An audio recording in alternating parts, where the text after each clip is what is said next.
Hello guys, তোমাদের আমাদের চ্যানেলে স্বাগত জানাই তোমার।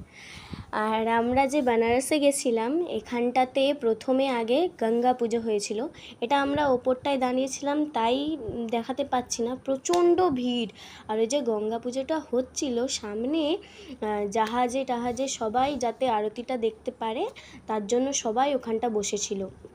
ওইখানটায় নিচটাতে লাইন ধরে গঙ্গা পুজো হচ্ছে, আর ওই ওপরে ওই ব্রাহ্মণটি মন্ত্রপাঠ করছিল। এবার আমরা এখান থেকে ভিডিওটা করেছিলাম।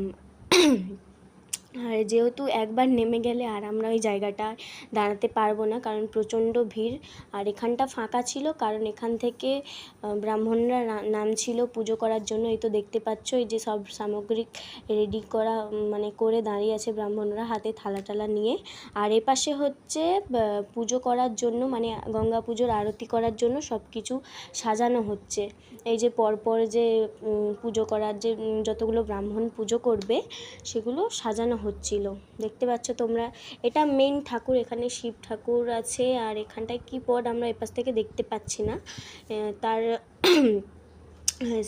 তার সেপাশে ফুল থেকে শুরু করে মালা টালা দিয়ে অনেক রকম সামগ্রিক দিয়ে সাজানো হচ্ছিল। আর দেখতে পাচ্ছ তোমরা ওই পেছনে সব বিল্ডিংয়েও সমস্ত মানে কি বলবো, মানুষে ভিড়ে লোকে লোকালয় হয়ে আছে।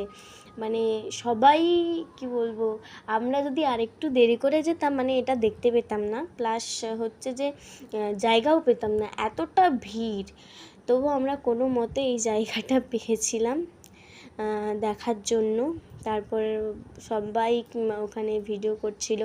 যেহেতু আমরা প্রথমে গঙ্গা পুজো করছিল ওই নিচটাতে, মানে বরণ টরণ করে ওখানটা পাক্কা 1 ঘন্টা ধরে গঙ্গা পুজো হয়েছিল। তারপর এখানটা এসে পুজো করবে, মানে ওই যে আরও যে দেখতে পাচ্ছ তোমরা।